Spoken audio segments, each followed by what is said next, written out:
I am Anthony from Haslage. In this video, I will be covering an individual topic from my book, The 21st Century Workplace, a HR and EEO guide. If you like what you hear, please check out the Amazon affiliate link in the description or visit my website at tony.haslage.net. That's tony.haslage.net. Thank you.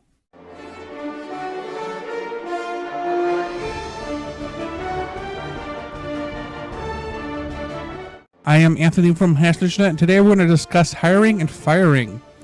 There are a lot of considerations that must be made when it comes to hiring. The first task is finding out if the open position has any type of job description.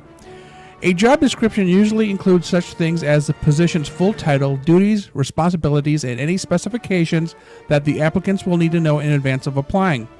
A thorough job analysis can normally root out this information. One must consider the line of questions that is needed to thoroughly conduct the interviews. It is best that the planned interview questions are both uniform and open-ended for all candidates. However, if an opening arises in the process to explore the responses of any individual candidates, doing so will provide insight into how the candidate functions or thinks. Just keep in mind not to pry too deeply, as at some point the discussion will trail away from information needed for the position to being too much information. The last thing an organization needs is a former candidate threatening a lawsuit because they felt discriminated against because of the information they disclosed in the interview. The Human Resources and the Equal Employment Opportunity departments, assuming that they are not the same, need to work together to ensure that fair hiring practices is being considered. Hiring individuals based on merit is the best approach. However, some states have laws that enforce quotas on minority recruitment. In addition, some candidates may fall under the Americans with Disabilities Act, and if the organization is not prepared to support candidates with special needs, they must be willing to adapt. Those that are not willing to adapt and avoid making hires based on that fact will be open to legal action any candidates that believe that they have been wronged. The location of where interviews are conducted can occur in any number of ways. In this age of technology, some candidates do not necessarily live local to the organization's headquarters, and since travel costs are steadily on the rise, using a means of interviewing via the internet is preferred.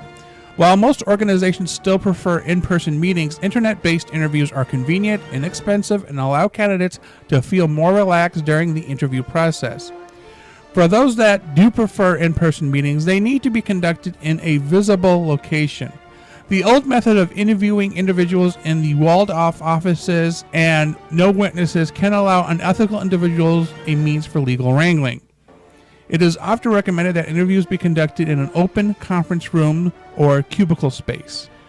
Be it the first or third interview of the same candidate, a rapport needs to be established. A few questions about hot topics in the news or local happenings are good for starters. Just remember to avoid hot-button issues such as politics or religion. Once the interview has officially begun, double-check to ensure that the application information submitted is correct and to weed out any inconsistencies. When it comes time to ask the important questions, do not be afraid to ask for elaboration if needed. Remember to write notes pertaining to responses, be they verbal or nonverbal.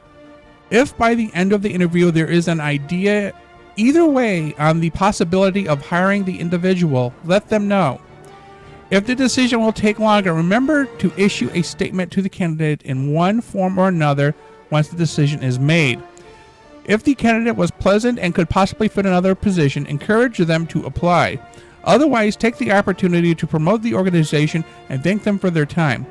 Once the interview has concluded, reflect and make additional notes as needed. At some point in the hiring process, the opportunity to check references may arise. When checking education or job references, many organizations will only provide information pertaining to the person's job title, job description summary, and how long they were employed. Sometimes this limit in information is policy, other times it depends on the disposition of the person responding. By checking the education and job references, you are both confirming the legitimacy of the information provided and attempting to gather information on the candidate's experience. When checking personal or professional references, you seek to get the opinions of colleagues and friends about a candidate as a person. It is safe to assume that these individuals may be exaggerating the positives and downplaying the negatives. Do not apply the same amount of weight to personal references that you do professional ones, and allow job references the most weight.